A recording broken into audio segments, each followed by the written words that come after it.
Hello, magandang gabi sa inyong lahat. So dati, ang yung una na yung unang topic natin, multo na nakipag-video. Okay, ngayon singing kapre naman. Singing kapre. So tingnan nga natin tong video na to. Mukhang interesting itong video na to sa KMJS eh. So tingnan natin. Ang duet ng magbayaw na sina Jesus at Saturnino naging trio dahil tila meron daw sumabay sa kanila. Kapre. Jamming. Pandayon maangkon, bisan tulayan. Napa Jesus Mariosip si Jesus nung nag-jamming sila kamakailan ng bayaw niyang si Saturnino sa ilalim ng puno ng tugas. Daghang mga istorya kay sa probinsya kuno mga sawa. Nung pinakinggan kasi nila ang kanilang pag-awit, ang duet parang naging trio. Parang sinalo yung boses ko. Nangingilabot ako noong gabi na yon. Sus, nahadlok ako, wa man gud makita. Usa og Wala sila makita. sa dalaga traso muna sa dinikanan niya mga gadka. Paano nasabing kapre? Ang hinihinala nilang nakisabay sa kanila. Kapre to, dakong tingog.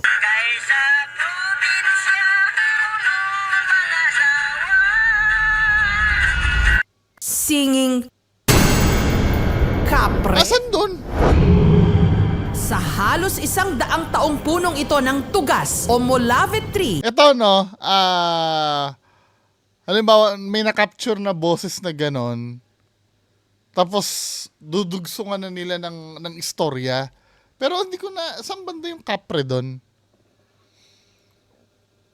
nala nilang nakisabay sa kanila. Kapre to, dakong tingog.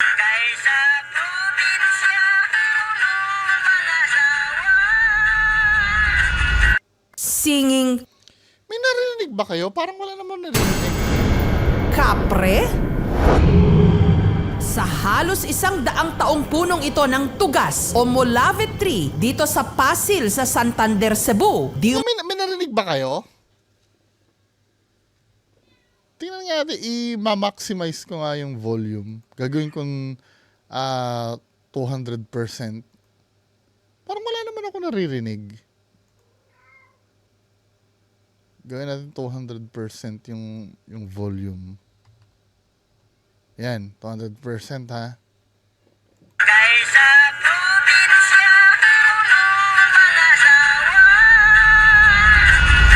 Singing Wala akong naririnig.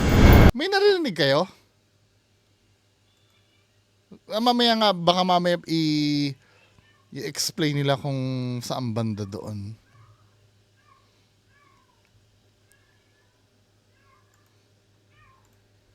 kapre. Sa halos 100 taong punong ito ng tugas o Molave tree dito sa Pasil sa Santander, Cebu. Di umano, matagal nang nakatira ang May isang kakaiba lang dun sa recording, ano, kapre na agad. kapre. At ang makapagpapatunay raw nito, ang babaeng meron di umano silang past. Walang iba kundi ang ina ni na Saturnino at Jesus na si Buhay Lola pa si nanay, no? Eulalia. Maibog na ba? Hindi ka mo kung maibog na. Sabi ni nanay, Eulalia. Maibog na ba? nagkagusto raw siya sa akin, pero kay nanay daw. Hindi ka mo Hindi naman ako nagkagusto sa kanya. Hindi Niligawan daw siya ng kapre. Sabi niya, dadalhin niya raw ako. Kunya mo kung mga Hindi ko naman siya kailangan. Gabi-gabi nga raw itong umakyat ng ligaw. Ayos ah. Tigilan mo na ako! Ayoko nga sa'yo! agi na ko Sinabihan ko, ayaw ko. Hindi, ayaw ko. hindi ko yan.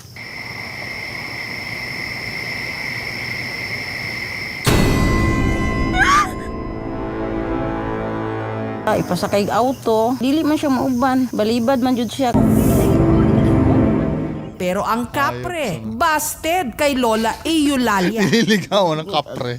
Nagmati Kasi maliit pa ang mga anak ko. Alangan namang iwanan ko. ko. Yun nga lang, hindi raw basta-basta sumuko ang kapre. Gisunod siya ba? Sinundan siya noong pinagbubuntis niya ang aming bunso. Buntis pa siya sa among bunso. Akong lolo, nakadungog. Si Lolo, narinig ang usapan namin. Lumalaban na kasi siya. Kasi binibisita siya. Tinawag niya si Lolo, tapos nagdala si Lolo ng kanyang itak. Siya kanang ihang pinuti. As if naman may magagawa yung Nakita siya. ano. Pagbaba niya, nakita niya dyan nakasandal. Diha gisandig. Pagupon niya, hindagan. Ang hinabol niya, tumakbo. Nawala ra pud siya. Tumatakbo yung kapre, no? Minsan, alam mo, ito no, napapansin ko, yung mga kwento na ganyan, lalo na pag nanay natin ang nagkwento, or lolo at lola natin, parang ayaw nating i-dismiss as kwentong barbero eh. 'Di ba? Kasi nga, mahal na mahal mo yung lola mo or nanay mo, hindi mo naman iisipin na magsisinungaling sila. Pero who knows? Kasi parang, ano yun eh, kung kapre man yung nanligaw, tapos hinabol daw ng taga, bakit matatakot ang kapre sa taga? May physical body ba ang kapre na pwedeng, ma-damage ng itak?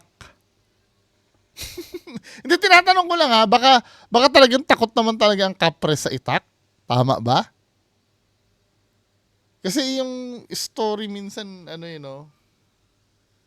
medyo malayo, yun eh, di ba? Parang nakaka-hesitate i-debunk kasi nga, ang nagsalita ay sweet old lady. Di ba? Isang lola ang nagsalita. Parang ang hirap, hirap sabihin na nagsisinungaling lang. Pag nakapangayo na siya, bindita sa pare. Nakahingi na siya ng, holy water ba? Nawala ra pud siya. Pag nakapangayo Ng bendita o yung holy water yun siguro. na siya, bindita sa pare, nahunong na po siya. At mukhang Ito no, so automatic, ang mga laman lupa ba, hindi na, wag muna tayong pumunta sa Bible, no? Diba? May sariling yung Bible eh. May sariling mundo yun eh.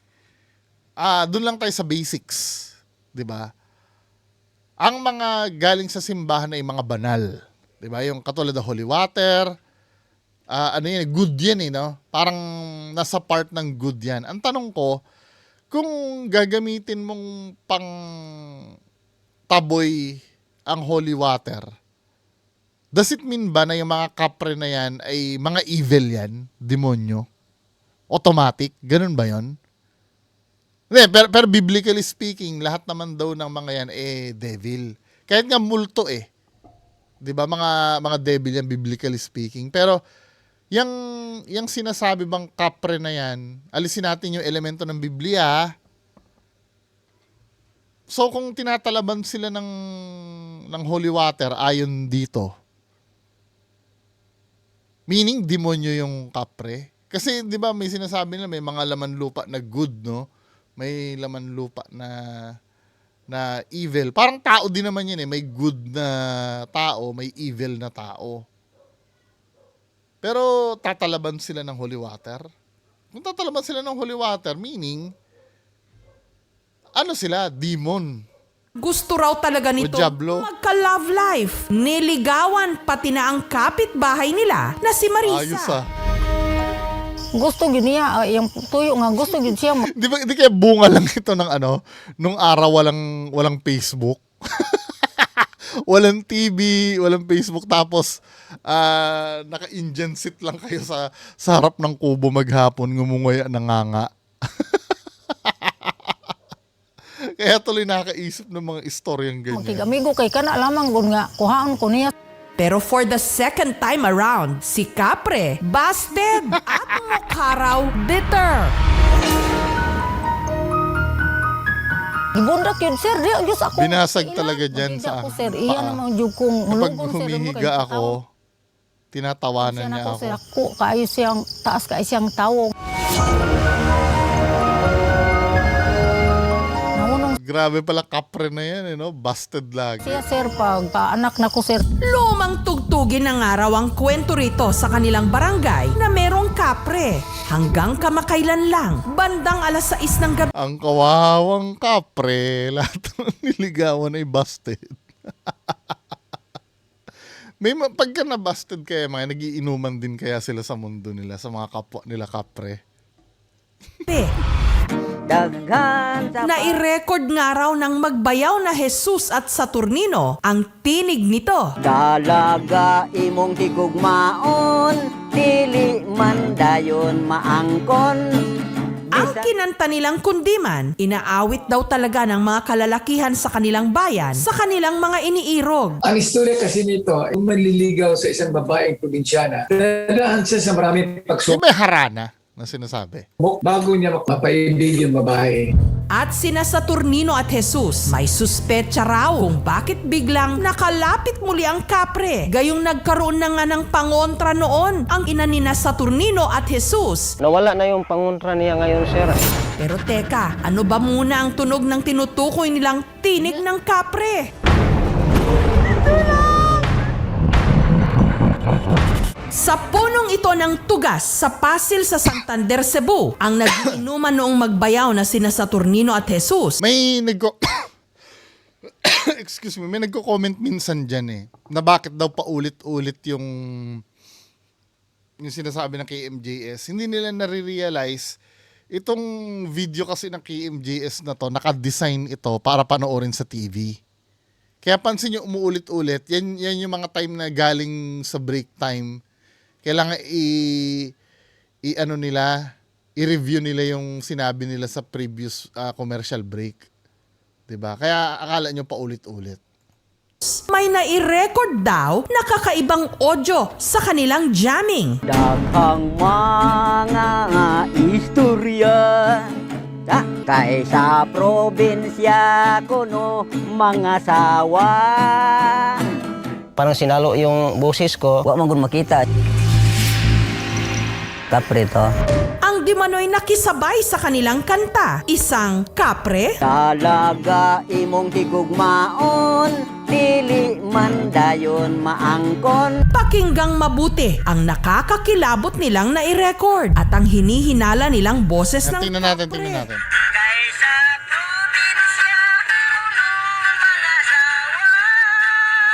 Nung walang Parang wala naman. Ano ba? Meron ba talaga? bigla na lang may tila malaking boses na nakikanta.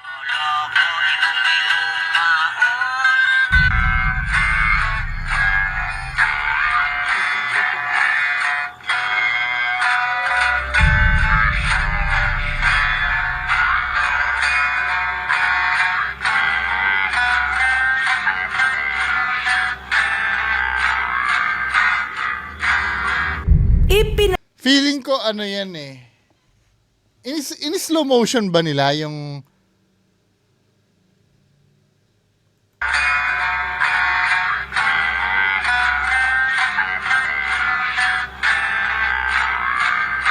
feeling ko ano yan yung pagre-record, low quality yung pagkaka-record niya. Sometimes, parang low quality din yung, basta may kinalaman sa ano yan Kasi ano ba to, in slow motion ba nila? Kasi hindi nilalagay ng hindi nilalagay ng KMJS kung in slow motion nila yung sounds o hindi. Malaking boses na nakikanta.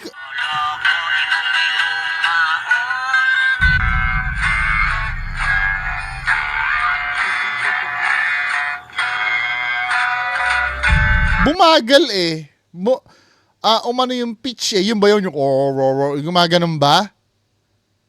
Parang binagalan lang ng pitch Kasi bumagal din yung gitara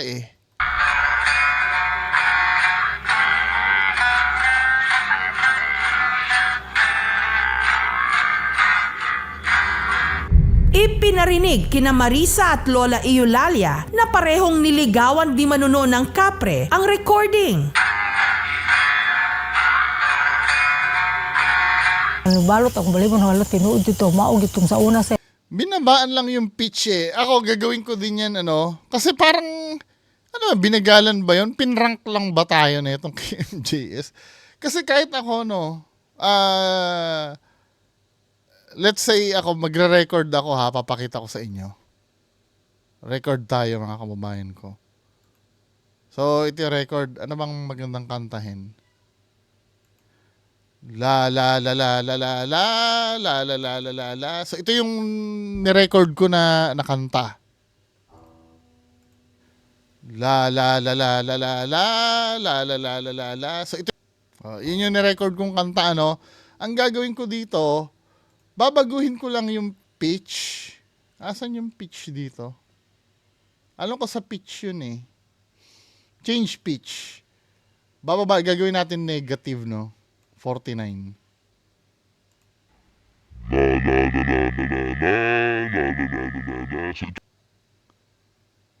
Di ba? Parang ganun din yung nangyari eh. So, pag inalis ko yung pitch, alisin natin yung pitch ha, i-undo ko. Ito yung normal. La la la la la la la la.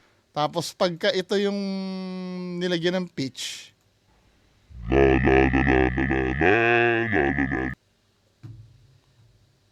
Parang ganun lang yun eh. Ano ba yun? Wala namang ngayon, ang tanong, paano bumagal ang pitch nun? Yun ang dapat i-explain ng mga expert.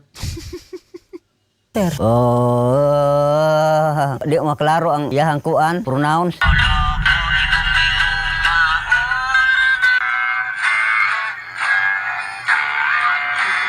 Biglang bumagal eh. Feeling ko nahirapan yung processor nung pati yung gitara niya kasi bumagal din. ang tingog niya pareha sa cellphone. Ha? Pareha Kinonfirm ni nanay. Ano naman kaya ang masasabi ng eksperto?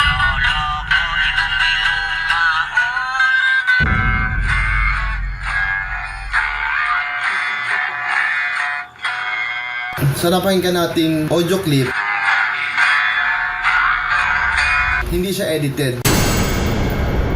Maaring nag-malfunction ang phone na ginagamit habang nagre-record. Kaya kung mapapansin nyo, bumaba yung tone. Oo, yun din na inisip ko eh. Dahil siguro yung cellphone na ginamit, low quality. Kailangan malaman ko anong brand ng cellphone yun eh. Biglang nagkaroon ng lag. So bumaba yung yung quality. Biglang naglag. Akala ko nga prank ito eh, pero na-achieve yan kung pwede mong i-edit. Bumaba yung instrument. Yung sound record niya, napakatinis niya.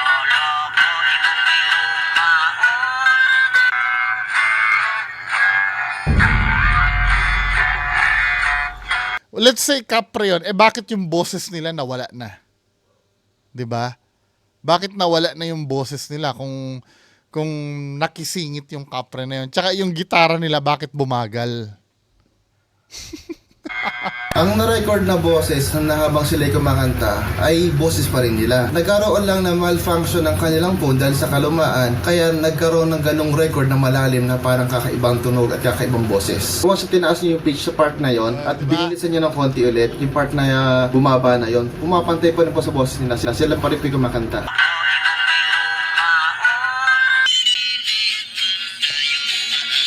Halos tumutog ba siya? In-adjust lang yung pitch, no? Same lang. Kasi nga, napansin mo na agad yon, bumagal din pati yung pagigitara eh. Bumagal din yung pagigitara. Mailhan man among tingog, wala man usba. Dahi gyud to. Ano sabi? Mailhan man among Malalaman naman na boses namin yun. tingog, wala man usba. Wala Dahi namang gyud to. binago. Iba talaga yun. Is a very popular demon. All of those are related to the Philippine. Pipilit pa rin nilang totoo yung no. Sa bagay, yun ang yung sinasabi ko eh. Mas pipiliin pa nila talagang maniwala. folklore giant. Pero nung nahaluan na ng folklore, nagkaroon na ng maraming klase ng mga variation. Ginamit siyang panakot sa mga tao. Marami ring naniniwala dito kasi may mga bagay tayong hindi napapaliwanag ng science. Kung nagpapatuloy man siya ngayon, ibig sabihin nananatiling buhay yung ating mga kwentong bayan. Totoo man o hindi, natinig ng kapre ang nai-record. May kapre man o wala, hindi rin masama kung sa ating paligid magmatsyag at magsuri sa mga boses na kailangang pakinggan. Thank you so much mga kapuso. Kung Parang ang babaw lang, nag-change lang ng pitch. Na kung tutuusin, pwede naman ma-debunk on the spot agad-agad. Mas parang pinili pa na i-sensationalize yung ganong bagay.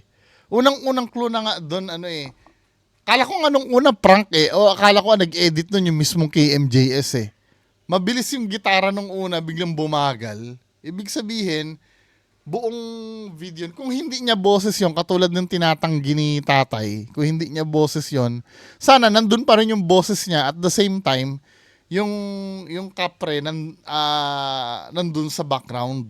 Hindi biglang nawala yung boses niya, tapos, tawag dito? Biglang nagbago. Ibig sabihin, boses niya rin lang yon. So, yun lang, mga kababayan ko, yan ang isa sinasabi ko kanina pang umaga doon sa content ko. Yung mga ganyan kasi simpleng bagay, bakit kailangan paniwalaan agad doon? Yung hindi, ang gusto ko, ang dream ko sa bawat Pilipino, hindi lang pagdating sa paranormal. Kahit sa politics, sa pamimili ng kandidato, yung wag auto-paniwala agad. Oh yes, hindi naman natin may iwasan na maloko tayo. Lalo na kung magaling talaga yung manluloko. Pero kahit pa paano magkaroon sana tayo ng yung parang paunang depensa ba? Na wag mo na agad iisipin na na kababalagan. Yung parang konting pagsusuri muna. Or konting pag-imbestiga. Kahit naman, hindi naman required yan, matalino ka Yun nga lang, maintindihan mo lang, ba't biglang yung gitara ko bumagal din? Simple yun Anyway, magandang gabi sa inyong lahat. Maraming salamat po. Bye-bye.